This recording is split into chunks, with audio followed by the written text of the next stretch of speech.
Катуу болушун керек экен. Оштун мэрине сунуш айтылды. Ош шаарынын мэри Жанар Акаев кала тургундары менен жолугушуу өткөрдү. Анда сөз сүйлөгөндөрдүн бири Акаевден катуураак болууну өтүнүп, кол астындагыларды тазалоону сунуштады. Жакшылыгыңды айтайын, жамандыгыңды айтпаса болбой калдык. Мындайда сен катык болушуң керек экен. Сенин үстүңдө ташийтай адам керек экен. Ташийтай адам керек экен. Токторбай барын аңта теңтергирип, канча жылдык? 40 жылдан бери жасалган жол бар, оңдоп койду бечара. Сага да бир сал танкырат жок бейм, танкырат алчы жаныңа. Жаныңды эле тазала, эч иштебей да. Иштегенин көрбөдүм. Ош нөл болду. Ошто чындыгында жанагы адамдардын аттарын көчөгө берүү боюнча кадимкидей жанагы олимпиадада атамдашкандай атамдаштык катуу экен. Ушундай мен жердеши болом, таанышы болом, же досу болом, тууган болом дегендер болсо силер такыр ишенбеңиздер. Эмне жооп берип койсоңуз, эмне үчүн келген жок? Бул эл менен жолугушу, эл суроолорду берип атат, ал өзү жок болуп атпайбы?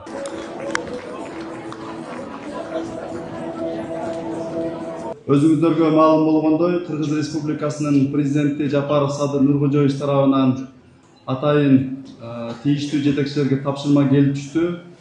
Ушул 11 майдан тартып, республиканын бардык айыл аймактарында облустун губернаторлору жана Бишкек жана Ош шаарларынын мэрлери ушул жергиликтүү тургундар менен жеринде жолугушуп, келип чыккан көйгөйлөрдү жеринде чечип, аларды аткарууга алуу боюнча атайын тапшырма келип түштү. Биз эртең менен дээрлик бир 3 сааттай жолугуш өткөрдүк. Андан кийин мына Келечек базарынын техникалык ачылышына катышып келип, эми мына сиздер менен жолугушууга келип отурабыз. Шаарыбызда жакшы иштер менен кошо кемчиликтер дагы бар. Аны билебиз, моюнга алабыз. Алдыда жасала турган жумуштар толтура. Ал үчүн биз сиздерге таянабыз. Сиздер проблемаларды айтсаңыздар, биз максималдуу чечкенге аракет кылабыз. Бул жерде мына диализ аппаратта жатат экен, ушинтип бөйрөгүнөн пересадка болуш керек экен. Жана ошондой эле көзү көрбөйт экен эженин. Оңдар колуңуздардан келишинче жардам берип, айыгып кетишине себепчи болуп калыңыздар. Бул жакта Жумагүл эже 30 жашта, ушул 5 жылдан бери ушул оору менен жабыркайт. Жакта апасы сахарный диабет бар экен, бөйрөгү иштен чыгып ушу диализде, анан көзү дагы көрбөйт. 3 оору менен Алла таала ушундай бир сыноо беришиптир. Биз дагы да кабар алып турабыз. Бул жакта ушинтип эжеке ушул өзүн биле албай жатат. Успокаивающий берип койду азыр, Успокоивающий укол менен жатат да, аппараттан кыйналып атат. Апасы дагы бул жакта ушул кыз үчүн чуркап, 4 жылдан бери ушу кыздын аркасында больница менен кыдырып ушул жакта жүргөн учуру. Операцияга $22,000 сурап атышыптыр. Врачтар чет өлкөдө болот экен, Турцияда же болбосо Индияда, эки өлкөнүн бирөөсүндө болот. Колуңуздардан келишинче ушул каражат сиздер үчүн, эми көпчүлүк үчүн аз эле каражат, 200 сомдон 100 сомдон салып отуруп, биз эле ушул каражат чогулуп кетет деген үмүттөбүз.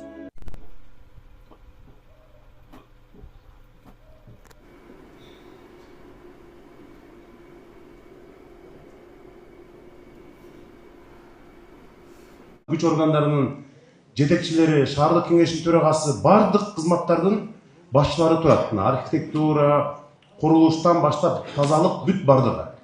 Ошондуктан мен жана эртең мененки биринчи жолугушуубузда көрдүм, урматтуу шаардыктар, сөз талашып атып эле аябай көп убактыбыз кетти да эртең менен. Ошондуктан бири-бирибизди сыйласак, анан суроо бергенде мындай өтө узак эмес, мындай маселенин тоо этерин айтып, анан кийинкилерди дагы убактыбызды сыйласак. Анан сиздерден өтүнүч, жолугушууда жанагы мындай жолугушууга келгениңиз үчүн рахмат деген сөздөрдү деле кереги жок. Уже биз эртең менен бери жолугушуп атабыз да. Ушу бардык жагынан убакытты үнөмдөсөк, силерге дагы бизге дагы пайда. Навай көчөнүн сол тамагындагы тротуарды кылып бербей атат. То бир күн коюшат, бир күн бетонду алып кетет. Ошондой болуп, ошо проблема болуп атат. Эмне үчүн тротуар жасалган эмес? Анткени ал жерде жанагы Навай көчөсүнүн Сулаймантоонун түбүндөгү үйлөр снос болсо, тротуардын кереги жок, ошо менен бирге деген ой кеткен. Бирок сиздин маалыматыңыз болсо керек, биз ал жерге тескерисинче Сулаймантоону тегеретип, вело жол, тротуар көрктөндүрүп өтүп Сулаймантоонун түбү менен. Бирок ошол үйлөрдү биз тескерисинче жанагы Ташкент Самаркандтагыдай этно стилдеги туристтер келип көрө турган, байыркы кошто көрө турган жерге айлансак деген оюбуз бар. Үйлөрдүн анын бардыгын бузуп отургандан көрө Сулайман тоону бойлоп биз вело жол, тротуар, көрктөндүрүү иштерин жасап туруп, үйлөргө тийгендин зарылчылыгы жок деп эсептеп атабыз. Ошондуктан ошондой маселе боюнча бир пикирге келгени калдык азыр, жашоочулар менен иштешип атабыз да. Ал чечимди кабыл аларыбыз менен жакынкы күндөрү тротуарды баштап тез арада оңдоп беребиз. Рахмат. 16 маршрутка азырданып берейме каттап жаңы маршрутка немесин ачып берсеңер ого неме ыраазы болот элек. Башкаларга бийик үйлөрдү салганга тыюу салабыз да, ушунда ар бир аракетке мына архитектуранын жоопкерчилигин белгилеп койсоңуз да, шаардын облигин түзүш керек болуп атат. Жөн эле башкачараак болуп калып атабыз да. Рахмат. Ал ген планды мына кечээ эле мен курулуш министри менен да сүйлөштүм. Жардам берип атышат. Бир жылдын аралыгында ген планды иштеп бүтүрөбүз. Ошто чындыгында жанагы адамдардын аттарын көчөгө берүү боюнча кадимкидей жанагы олимпиадада атамдашкандай атамдаштык катуу экен. Мисалы кечээ эле мына урматтуу Болот Талайбековичке биз кат аркылуу кайрылып, бир канча көчөнүн аттарын кайра чакыртып алдык. Мыйзам боюнча тирүү адамдын атын көчөгө бергенге болбойт билесиз өзүңүз. Бирок бизде жана тирүү адамдын аттары коюлуп кетип, анан бири-бирине атамдашып, мына ушундай көрүнүштөр болуп атат. Мен керек болсо ошо жогорку кеңешке дагы сунуштайм дедим эле. Мында бир адамдардын аттарын көчөлөргө бергенге кичине бир мораторий жарыялап турсак дагы болот эле. Анткени баланчага бергенден кийин мен мага бергиле, түкүнчө бергенден кийин мен атама дагы көчөнүн атын коюп бергиле деп ушундай аябай бир мода болуп кетти да. Ошону биз Урматтуу Москва шаарындагы мекендештер, эгерде сизди тиш оорусу тынчсыздандырып жатса, анда сизге Умбем клиникасын сунуштайбыз. Стоматология заманбап техникалык каражаттар жана материалдар менен камсыздалган. Жогорку даражадагы адистер өз ишинин сапатына кепилдик беришет. Хирургиялык стоматология, тиштерди кооздоп калыбына келтирүү, кандай гана оор абалдагы тиш болбосун, оорутпай алып салабыз. Жулабыз. Тиштерди кесипкөй чеберчиликте, гигиеналык тазалоодон өткөрөбүз. Брекет системабыз да бар. Имплантация жасайбыз. Протездөө, металлокерамика, цирконий жана башка түрлөрдү колдонуу менен сиз каалаган сапатта тиштериңиздерди оңдоп түзөп, салып жана тазалап беребиз. Биздин дарек Москва шаары, ВДНХ метросу, Кондратюка көчөсү 2, байланыш номеру +7 925 103 22 55. токтотобуз деп аракет кылып атабыз. Көчөлөрүбүз жаңы болуп калды, бардык ушу жасалма көксө коюп бергиле деп суранышат. Ошону сиздерден суранып кетет элек. Только бала бакча менен мектептерге каралган. Анда кайрадан жарандарыбызга суроо берели. Биринчи микрофон. Qo'shnilar hammasi to'sib olgan. Shularga yordam berib, paynovlarni ochtirib berishinglarni so'ranaman. A to uyimizga suv bosyapti, har yomg'ir yo'q. Что у него нет разрешительных документов. До сих пор эти пристройки стоят. Глядя на него, другие, у которых там есть пристройки, отказываются сносить. Азиз мырза, сиз жооп берип койсоңуз анан Чынар эже, биз эртең сизге барып кетебиз. Сизге барып кетебиз, биз көрүп кетебиз эртең. Азыр Абдувалиев көчөсүн биз жасап баштадык. Бүт службалар менен мына кечээ эле техсовет кылдык. Кудай буйруса Абдувалиев көчөсү бүткөндө ошол жерде лотоктор коюлат. Сиздин маселеңиз да ошондо чогуу бирге чечилип кетет. Men 5 balamni baga olmaysan. Bir pasoya bilan uyim yo'q, boshqam yo'q. Qachon tirikchilik qilib turaychi 3 yil. 3 yildan keyin uy olib o'zim chiqib ketib, hech kimdan jardam kerak emas menga. Жака карап туруп бизге детский площадканы оңдоп берүү өтө атымлерин сиздерден сурамычы. 40 бала бакча боюнча балдар ойночу аянтчаларын биз жасап беребиз. Мына эртеге эле УКСтун жетекчиси Бекзат барып көрүп жасап беребиз. Аны жасап беребиз. Биздин көчө пробканы айынан буулуп калып атат. Эч кандай техника өтөлбөй, ушундай даже ушу ата-энелердин арасында да уруштар болуп атат да. Мына Байсан деген ресторандына өзүңүздөр барып сүрдүрдүңүздөр. Юго-Востокто мындай аябай мыкты бир заманбап парк жок. Биз ошол жерди 10 гектардай жерди, ошол паркты Кудай буйруса бүткөндө көрөсүңөр. Аябай жакшы долбоор менен баштап келатабыз. Анан корук зонада жайгашканда, ошол Байсан кафесинин чын эле документтери бар. Бирок ал жер буздурулгандан кийин убагында ал кайра курганга болбойт. Анан үстүнөн жанагы уруксатсыз кайрадан куруп баштаган үчүн биз мындай чараларга бардык да. Бирок биз ал жерге компенсация беребиз. Жериңиз барбы жокпу? Жерим бар, үйүм чоң, ошонун жанына кошуп туруп берем мектепке. Аябай жакшы ой экен эже. Анткени ким мектеп курам десе, жеке менчик мектеп, бала бакча курам дегендин баарына биз эшигибиз ачык. Сизге максималдуу жардам беребиз. Керек болсо арзан кредит алып беребиз. Анткени шаарда 46 000 бала окуй турган мектепке азыркы күндө 100 000 бала окуп атат. Ушул күнү, урматтуу шаардыктар, бир эле учурда 17 мектеп курулуп атат Ош шаарында. Мындай болгон эмес. Азыр Самат кечкинде тил өтпөй атат, жердеш мэр болуп келип калыпчы. Муниципалныйга өзүңөр иштетсеңер болбойбу? Муниципалныйда ушундай толковый адамдарыңар иштейт. Бир Саматка күнүңөр калдыбы мэрия муниципалныйда бар? Парк менен мэриянын келишими ал бизге чейин эле болгон. Мен сизди тааныдым эже. Жанагы сиздин жер боюнча бузулган жанагы Набай парктын ичиндеги. Ал дагы бизге чейин эле сотко берилип, соттун чечими менен болуптур да. Биз келгенде ал уже мындай чечим кабыл алынып калгандан кийин келдик биз. Түшүндүм эже. Анан ал түшүндүм. Жанагы Самат боюнча Набай паркты иштеткен. Алар мурда эле мэрия менен келишим 2023-жылы келишимди узартышкан экен. Анан мен ал ушул жерге келип билип атам. Тескерисинче мен мына газга айтып, анын жана талаптарын күчөткүлө дедим. Анан урматтуу шаардыктар, ушундай мен жердеши болом, таанышы болом, же досу болом, тууган болом дегендер болсо силер такыр ишенбеңиздер. Мына жакында эле бир жерде кафеге кожоюндары барып алып, биздин умезге барып алып, мен дос болом деп барыптыр. Экөөнү алып келге десем, жулкулдатып алып келишти мына. Экөөнү айтты, мени өмүрүмдө көрүштүк беле десек, өмүрүмдө сен биринчи жолу көрүп атам дейт. Өмүрүмдө биринчи жолу көрүп атам. Анан кантип айттың десек, эми ушундай айтсак кичине жеңилдеп болобу деп айтып көрдүк да дейт. Мисалы ушундайлар болсо, силер дароо жазгыла интернетке. Биз бир дагы тааныш, жердеш, тууган дегенди карабайбыз. Биз азыр Ош шаарын кантип өнүктүрөбүз, кантип элге жардам беребиз дегенден гана үстүндө иштейбиз. Антип жердешчиликке, тууганчылыкка таптакыр жол бербейбиз эже. Эгер андай бир факт аныкталса, биз жазалайбыз аларды.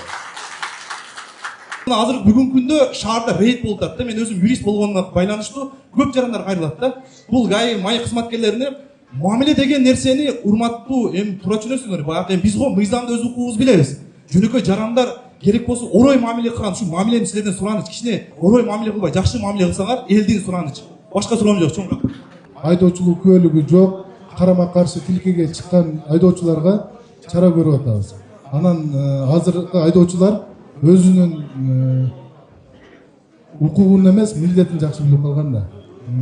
Өз укурамга жеткизебиз, кемчиликтер болсо.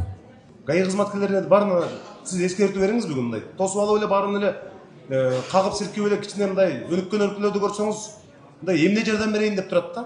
Эмне жардам берейин, эмнеден кыйналып атасыз, каяка алып барып коеюн деп. Бизде тосуп эле ушул, кагып силкеп эле ушул андай мамилени ушу шаардыктарга бардык жетекчилер, мэриянын кызматкерлери өзгөчө. Жана бизнес долбоору менен келгендерге баарынан кучак жайып, жылуу жумшак жакшынакай тосуп алып, жакшынакай узата турган деңгээлге жетишибиз керек. Мамыров көчөсү, Учак, Дача бардыгына бир гана маршрутка жүрүп атат.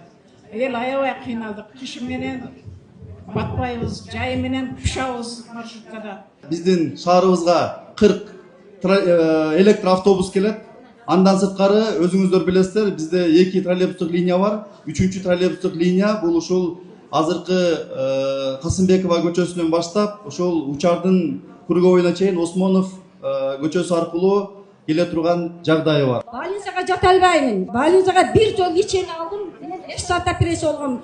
Мына городскойдун главврачы менен областнойдун главврачы баардыгы алмашып атат. Булар эмне үчүн алмашпайт? Булар барсаң эле акча дешет. Акчаң жок болсо албайт. Шаардык оорукананын жетекчиси эмне үчүн бүгүнкү жыйынга келген жок?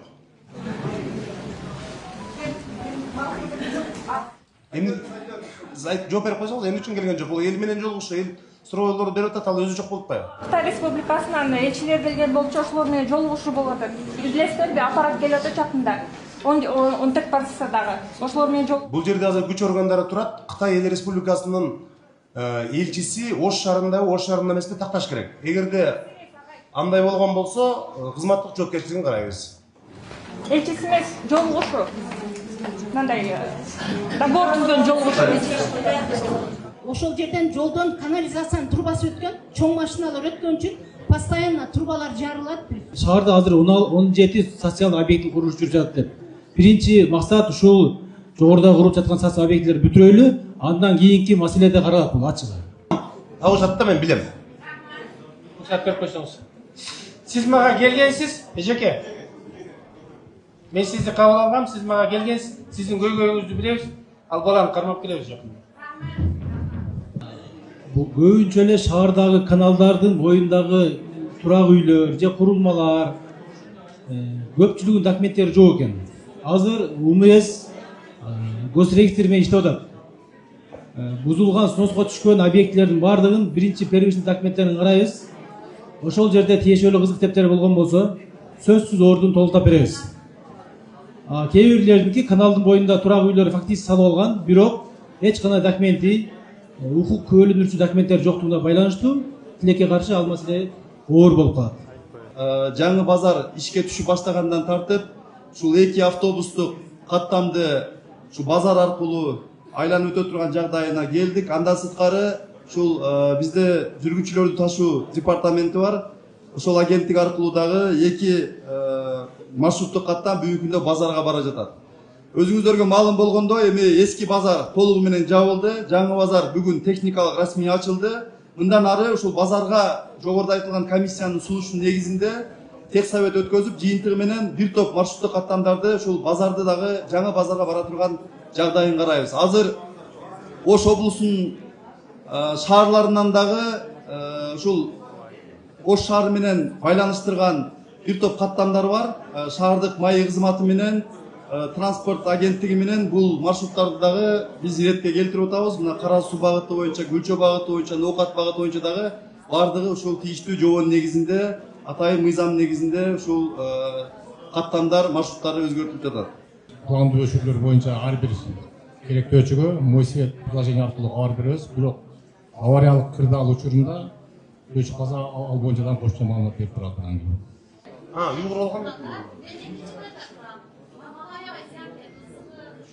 Кымбат эжеке, биринчи микрофонго берели. Мына 1-2 күндүн ичинде Атабаевка барып азыркы эжелер арызданып аткан жерлердин баарын сиз айттыңыз го азыр. Асфальтынан детский площадкадан үйүңүзгө пристройка боюнча. Ошонун баарын эртең эмес бүрсү күнү барып көрүп кетебиз эже. Графикке киргизип барып көрүп кетебиз эже. Болду. Атабаев көчөсүндөгү эжекем берген суроо боюнча Атабаев көчөсүндөгү жолду асфальттап жатканда сиздин жолуңузда сөз асфальттап беребиз. Бардык гараж, контейнер нерселерди коюп алышкан. Onu снос деп жазып кеткенине 1 жылдан ашып кетти. Аман Асранкулов художниктин атынан көчөбүз. Анан Закиров. Ошо биз 2011 жылдан баштап арыз жаза баштадык. Биздин көчөбүздү асфальттап бериңиз деп. Анда урматтуу тийиштүү кызматтын жетекчилери өзүңүздөргө байланышкан суроолорду ирети менен айта берсеңиздер. Жергиликтүү бюджеттен акча каралган, акча каражат каралып, алыскы жерлерге дагы аялдамалар жакындарда курулуп баштады. 2 жылдан бери бүт шаар боюнча ийне жалбырак блокпост коюндарга оору келген. Биз бирок тынымсыз дарылоо иштерин жүргүзүп атабыз. Бул жер боюнча алым методко боюнча дагы кипаристтерди улантабыз дарылоону. Окуучулар ошол жерден өткөндө аябай кыйналып атышат да. Азыр мына Ломоновдо жаап эл келгенден кийин балдар бүт ошо көчө менен өтүп атат да. Аябай зебра жок. Eski zebra көзө көрүнбөй калган. Алымбек Дапка 169 мурунку Ленина көчөсүндө Копейка деген неме өртөнүп кеткен. Ал жер башта жашыл зона болчу. Ошону мэр катары жеке көзөмөлүбүзгө алып, элге кайра жашыл зона катары ошол огороддор бар болчу. Башта биздин энелерибиз ал жерди жапжашыл кылып, ошол маселени жеке көзөмөлүбүзгө алып берсеңиз. Ломоносов мектеби кайра курулуп аткан немеге жаңы курулуп аткан имаратка барбайт. Ушул жерде калат. Ал эми микро участкалар боюнча мен бүгүн эле Гарановдун башчысына тапшырма бердим. Микро участкалар боюнча кайрадан каралып чыгып, мектептин мугалимдери ушу айлана тегерегиндеги 1-класска бара турган окуучулардын тизмесин кайрадан тактап чыгышат. Жок, андай болбойт эже. Биз аны комиссия карап чыгат. Сиз жакшынакай эле жашап атпайсызбы? Силерге эч ким чык деген жок азыр. Мен барып өткөндө силер менен жолугушуп көрбөдүмбү? Мындай кыжалат болбой туруңуз. Кыжалат болбой туруңуз, документ берилет. Борбордук аянттагы экрандагы жанагы рекламдуу роликтер боюнча экөөбүздүн оюбуз бирдей экен. Мен дагы келип эле ошону караганмын. Бир гана жолу жана Олимпиада чемпиондорун койдурдук. Азыр туризм департаменти менен абдан мыкты тарыхый роликтерибизди даярдап берип атышат. Ал жөнүндө тапшырма бердик. Бул боюнча оюбуз бирдей экен. Үчүнчү маселеңизди дагы сөзсүз азыр тапшырма беребиз.